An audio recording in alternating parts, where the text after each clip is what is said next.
The Switch has recently turned 7, which for most modern consoles basically marks it near the end of its life cycle. It's honestly really crazy to believe that's already been that long. Like, I seriously remember just the entire build and hype up. Like, I remember when it was back when it was called the Nintendo NX at the time. But regardless, in this video I just kind of want to give a review of the Nintendo Switch in 2024 and if it's worth picking one up now or if you should potentially wait for the rumored Switch 2 that is coming out relatively soon.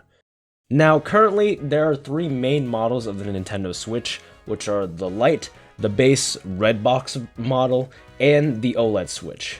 Now after using the OLED model for a year, I can definitely say that it's definitely the best Switch for obvious reasons. I won't go too in depth, but the console still looks fantastic. Nintendo did an absolutely fantastic job with the console design this generation, and it doesn't even stop there. The OLED screen on this Switch is just absolutely gorgeous and still holds up today, obviously, and the form factor is still portable enough to not be super cumbersome to hold or even carry around. But being able to save some money with the other models, if you want a smaller console or don't want the benefits of the OLED, is still available for those who want that, and the Lite especially is still a great handheld, only portable for the price. However, that's sort of a double-edged sword because the fact of the matter is, despite the age, I still can't believe that these Switches are still full price. The prices of the Switch, all three versions of the Switch, basically have not changed since their releases in 2017, 2019, and 2020, and honestly, that's my biggest problem with this lineup, especially with the non-Lite models. Paying $300+ in 2024 for a Switch for the hardware you're getting is really steep. For context, the Xbox Series S and the Steam Deck, for around the same price point, offer, in my opinion, not just more powerful hardware, but much more expanded capabilities than the Switch, being basically play games only for the most part and maybe have some Netflix. And from a hardware perspective, honestly, it's not really that enticing. Now, with that being said, the real savior for really any Nintendo console is the games library.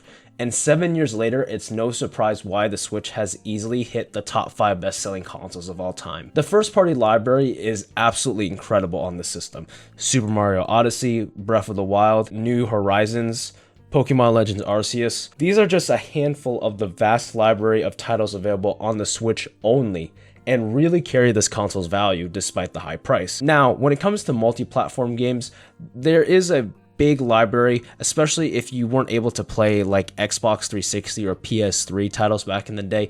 A lot of them have been ported onto the Switch, and it's great to have them available there. But that being said, it's pretty well known that a lot of the multi-platform games and even some of the first-party titles do not perform well on the Switch at all given the outdated hardware.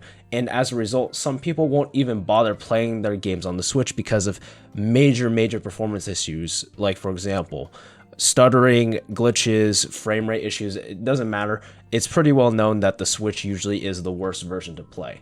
Now, as a result, some people would rather just get the game on a Switch, on a hacked Switch as an example, and just dump the game and play it, emulate it on, say, a Steam Deck, for example. This isn't a video about Switch emulation, but personally, I think that if you're not really someone who really cares about performance that much, I think you'll be able to play 95% of the Switch games with no really performance hiccups.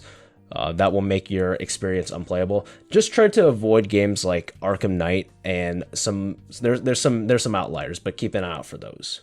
Now, with lackluster hardware but an incredible games library, is the Switch worth it? Now, I will say this. In 2024, the Nintendo Switch is a tried and true hybrid console with lots of great games and content for any type of player to enjoy. However, there are a couple of points that I want to reiterate that personally I would stay a little cautious when considering a purchase.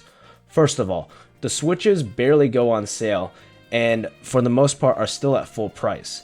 At this point in its life cycle, I really cannot recommend it for the full price it is, especially at that $300 to $300 price point for the more expensive models. Second of all, there have been recent discussion about whether or not Nintendo's next console will be backwards compatible with the current Switch catalog, and given that it's been rumored that the current Pro controllers will be compatible. I wouldn't be surprised if the game catalog will also be backwards compatible, but take this point with a grain of salt. We don't really know at the time of this recording, so keep that in mind. Both of these points combined to make me give a more cautious recommendation when it comes to purchasing a Switch in 2024. If you can find a Switch or Switch OLED for under 250 to 275 bucks nowadays, either on sale or used, I would say that that would be worth it, especially if it's revealed that the next Nintendo console actually isn't backwards compatible. Otherwise, at this point in time, despite the excellent game catalog, I would say to wait and see what Nintendo has to offer first before you decide to purchase. With that being said, the only exception I will give for recommendations is the Switch Lite. I often see it for around 150 to 180 bucks.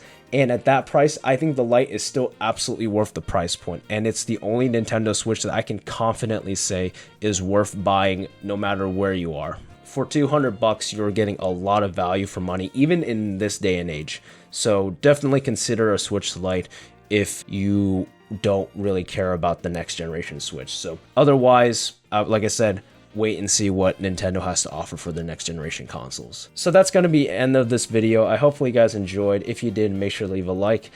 I'll wrap this up really quick. See you guys in the next one. I'll talk to you later.